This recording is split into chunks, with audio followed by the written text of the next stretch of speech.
Hey, what's up, you guys? David here, and I am back after about a month or so. And as you can see, if the background looks any different compared to the last place I was, it's because, yes, I have moved once again into a new place. I'm not going to get into that because that's not what we're here to talk about. But yes, I am back, and like always, we're going to continue things with another CD collection update. So if you guys are ready, let's do it. So first off, we're gonna go with Candlemas Nightfall. This is originally released in 1987, I believe, 1 year after Epicus Doomicus Metallicus. This is a Peaceville remaster, and this contains three. One second. Three different discs. So, yeah, this is a pretty cool little version of Nightfall to have, especially if you're just interested in a lot of like the rehearsals and rough cuts of the tracks and everything. If you like that kind of shit, then go ahead and pick up this version of Nightfall. But anyway, so the second full length from Candlemass, this is the first to feature the vocalist Messiah, and just like Epicus, this is considered another doom metal classic, and it is definitely a fan favorite within their discography, and I am in that crowd as well. I actually don't know what I prefer between this and Epicus. They each have things that I prefer over the other. Even the vocals, like I can't decide whether I like, because I really enjoy Johann on Epicus. But I also really enjoy Messiah. I think Messiah did an absolute fantastic job with Candlemas, just with that operatic voice and everything. But this is just your standard Candlemas dark, doomy heavy metal. That while it's kind of got a dark and creepy vibe to it, especially with Messiah's vocals laid on top of it, just the way everything sounds. And just the interludes in between the songs, there's just a lot of that kind of dark, gothic, sort of creepy, soundscape going on in between the songs. But yeah, what was I gonna say? Yeah, just once again, it's just like I said, dark, doomy. It's got that epic sound to it. My personal favorite tracks from Nightfall, I would say, is "Dark Are the Veils of Death," the gallows end, and of course motherfucking Bewitched. If you know anything about this album, you know how fucking awesome the song Bewitched is. Yeah, it's got like a extremely catchy riff and just an also undeniably catchy chorus. Yeah, I love Messiah's chorus on Bewitched. But yeah, a fantastic album. You can't go wrong with a Candlemass album, especially not this one. So yeah, Candlemass, Nightfall. Very, very good shit. And we're gonna go to more Candlemass. This is Candlemas The Nuclear Blast recording. So this is a nice little collection. 5 discs, and contains 4 studio albums or 3 studio albums and 1 live album, and a compilation that features mainly live tracks and a couple re-recordings. It's called the compilation that I'm talking about is called Lucifer Rising. This was put out at this around the time Robert Lowe joined the band, and it actually has a really cool version of Demon's Gate that they recorded with Robert Lowe. He sounds really good on it. I don't know if I could say I prefer it over the original or not. That's debatable. But yeah. So let's start off with the self-titled Candlemass album. This is released in 2005. This is when Messiah has come back into the fold after a few years, because I believe that was the band's first split until they came back and did this record. And it's just basically bringing back the traditional classic Candlemass sound. Basically it's continuing where, Nightfall and Ancient Dreams and Tales of Creation left off. Maybe slightly heavier with a bit more of an improved production, especially compared to Ancient Dreams. I mean, I enjoy Ancient Dreams, but I know that a lot of people and the band themselves have stated that they were not very happy with that production overall. But yeah, the self-titled Candlemass is still a kick-ass doom metal album. Classic Candlemass, can't go wrong. And next we move on to Candlemass with King of the Grey Islands. This was the first album to feature Robert Lowe of Solitude Aeternus. And after Solitude Aeternus was no longer active at this point, he joined Candlemass. And I really enjoy Robert Lowe with Candlemass. I do. Even though he doesn't really utilize his range quite as much as he would in Solitude, he definitely changes his voice a bit to more so fit Candlemass's style. While Candlemass and Solitude Aeternus do have a lot of similarities, they are also plenty different. So yeah, King of the Grey Islands is another great album featuring just Robert Lowe's classic traditional sort of heavy metal vocals, some great riffs, some tracks that stand out to me from King of the Grey Islands. I really enjoy Emperor of the Void. That's really got a cool chorus to it. Devil Seed is also cool. And what else? The song Destroyer is also really, really good. So Candlemass, King of the Grey Islands, released in 2007, I believe. Yeah, another solid album from Candlemass. Excuse me. And next up is Candlemass with Death Magic Doom, released in 2008, the second Robert Lowe Candlemass album.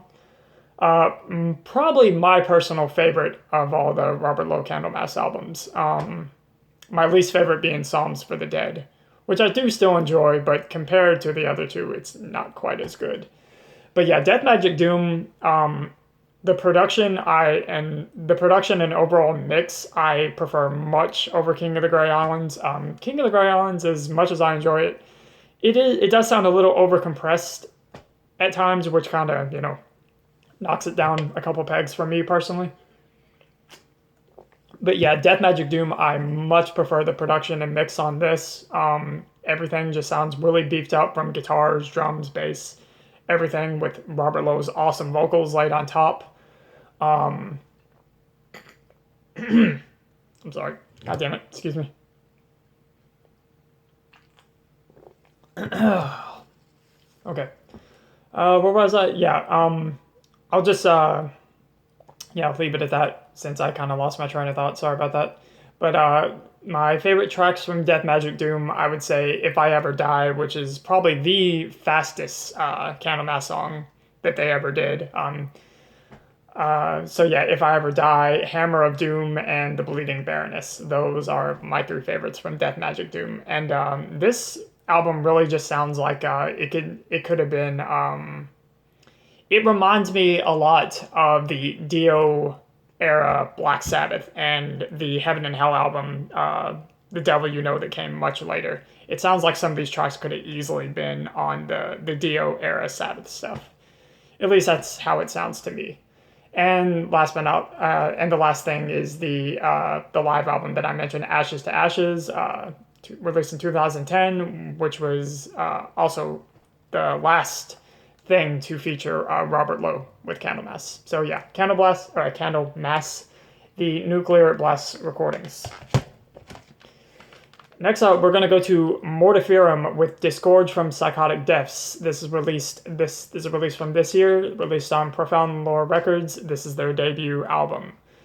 So Mortiferum is very dark, crushing death doom, very much in the vein of stuff like Disembowelment and Spectre Voice, and obviously a bit of incantation influence here and there. Yeah, it's just the riffs just have like that, that doomy, hypnotic, sinister sound to them. The tempo does speed up here and there. They throw some blast beats in there. They're really thick and heavy. I love the drum sound overall on this. Very good playing. The vocals are just, completely just guttural and just evil sounding, just perfect for this style of death doom. This is the this is the more sinister, evil side of Death Doom. Like I said, I already mentioned the comparisons, disembowelment, spectral voice. You get the idea. But yeah, I've really, really been enjoying this. One of the best Death Doom albums I've heard this year.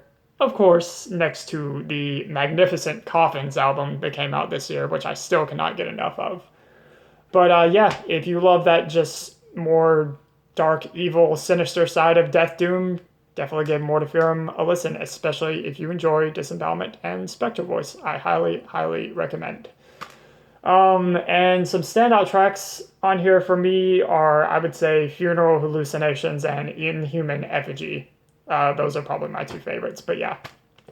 Very, very cool release from this year, and one of my favorites so far for 2019. So, Mortiferum, Disgorged from Psychotic Deaths.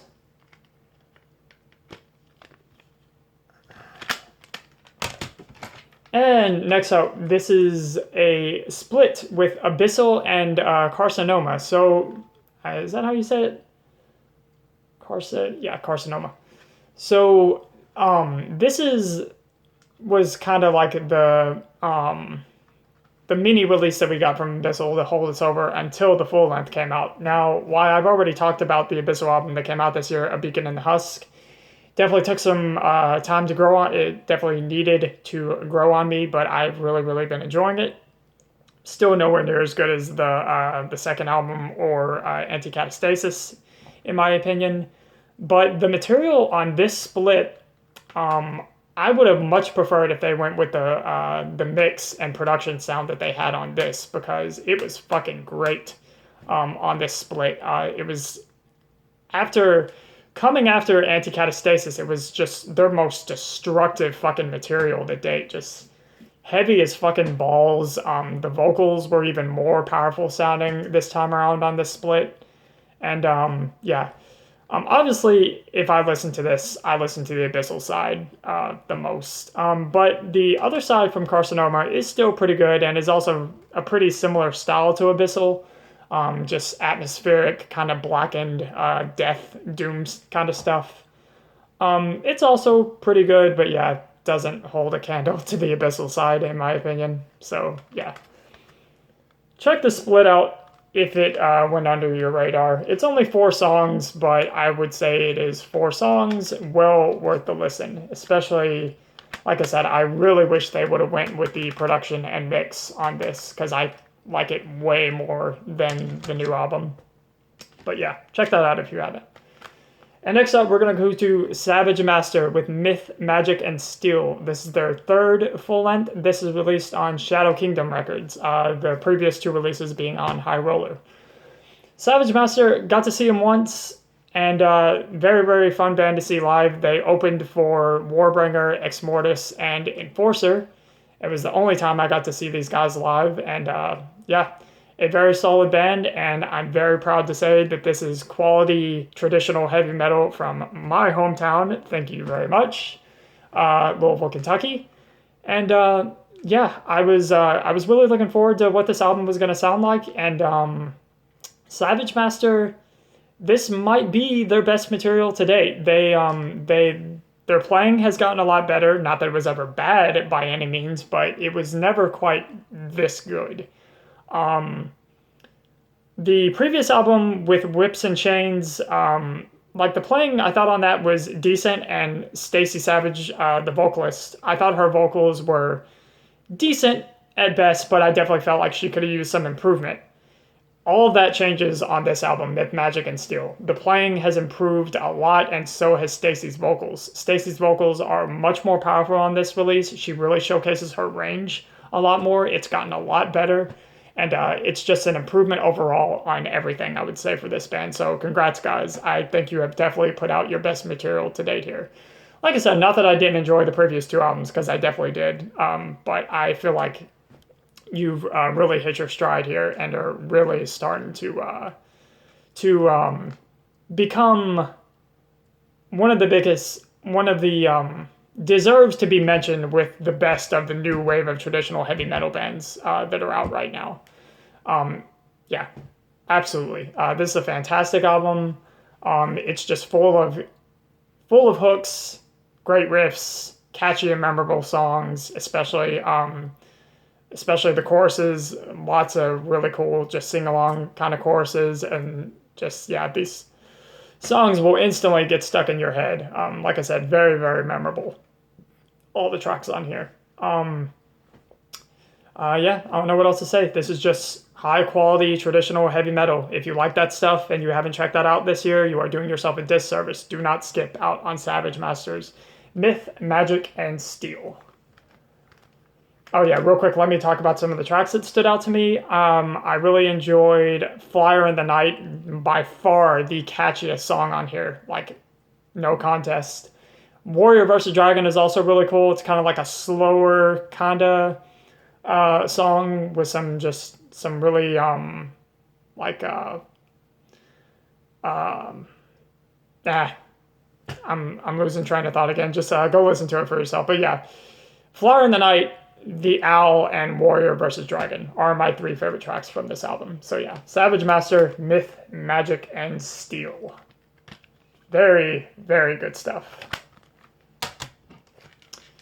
Next up, more 2019 releases. This is Gatecreeper with Deserted. So this is the follow-up to the 2016 Sonoran Deprivation. Once again, put out through Relapse Records. And this is another band that I feel that I would say for me personally, this slightly tops Sonoran Deprivation. I do think I prefer this a little bit more. Nate's vocals sound even, or not, is it Nate? No, Chase. My bad. Nate is the guitar player. Chase's vocals are a lot more powerful this time around.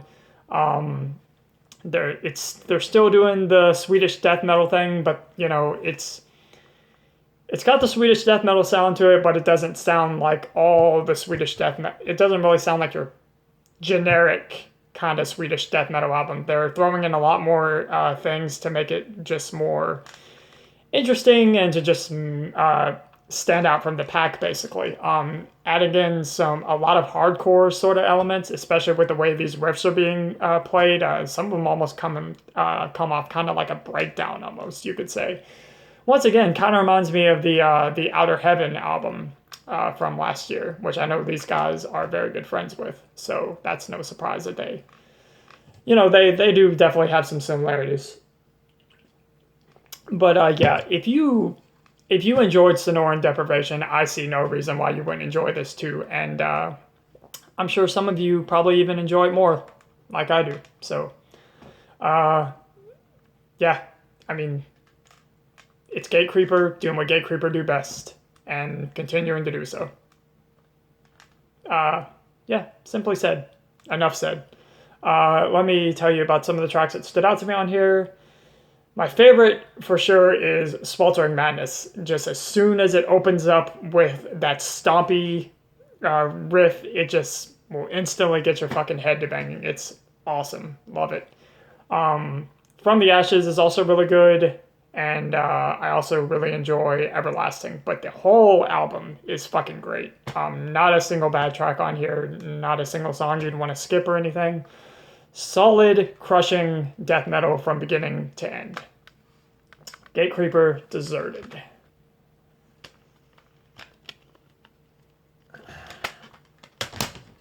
Alright, and the final one I had to talk about, another 2019 release, Exhumed Horror. So, after just a couple years, they are back after Death Revenge. And, yeah, kind of going back to the roots a little bit on this one. So for those of you who are missing the earlier Exhumed sound, particularly gore metal, Slaughter Cult, you are gonna fucking dig the hell out of this. They really, really, they're really going back to their grind roots on this. It's like that, that death grind mix, and the album only clocks in at 26 minutes. Everything is just completely in your face, from Matt Harvey's vocals to the guitars, the bass, the drums. Production's great. The playing is the playing is great. Just in your face, blazing fucking fast, just grinding death metal. And I, of course, being a horror fan. I love the horror themes that are going on here. Their fucking music video for Naked Screaming Covered in Blood, hands down my favorite music video this year. Nothing else even comes close. That was just so fun and cool. I love how they did that. And I also like the Relapse home video and the little like horror sticker that you would see on like in the old days when they would put the genres on their stickers on their VHS in video stores back in the day. I really thought that was cool. But yeah, man, this is just, it's all out chaos, death grind, blood and guts madness, and just business as usual for Exhumed. But yeah, while Death Revenge and the past couple albums took that more melodic direction in the guitar department mainly, no, they almost just did away with the melodies on this. If you listen to the solos if you listen to the solos on this, you will notice they are almost not melodic at all. It's like, that Rick Ross kind of Kerry King kind of soloing where it's just sporadic and just like really, ugly sounding, not melodic whatsoever, as I stated. But yeah, it's Exhumed. They never disappoint. Continue to put out great shit. Go support Exhumed and go buy this album. That's all I've got to say. Exhumed Horror. Why are you out of the case, CD?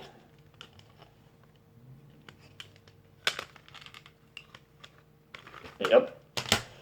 Alright guys, and that is going to do it for today's CD collection update. So as always, thank you for continuing to watch. Thank you for subscribing. Thank you for commenting.